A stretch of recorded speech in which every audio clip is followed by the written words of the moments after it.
জীবনে চলার পথে আমাদের গন্তব্য যদি ভুল হয়, তাহলে আমরা অল্পতেই হতাশ হয়ে যাব।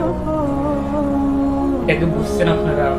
আমাদের গন্তব্য যদি হয় শুধু দুনিয়াকে নিয়ে, আমাদের গন্তব্য যদি হয় দুনিয়া, বাড়ি গাড়ি, টাকা পয়সা, এগুলো নিয়ে, তাহলে আমরা খুব সহজে ক্লান্ত হয়ে যাব। আর আমাদের গন্তব্য যদি হয় আল্লাহকে খুশি রাখা, আল্লাহ রাসূলের অনুসরণ করা, তাহলে আমরা হতাশ হব না।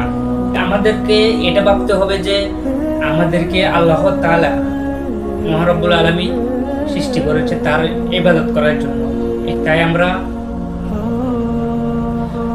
দুনিয়ায় চলার পথে আমরা হতাশ হব না। আমরা যদি আল্লাহর উপর বিশ্বাস রেখে আমরা দুনিয়া যাপন করি, তাহলে আমরা কখনো হতাশ হব না।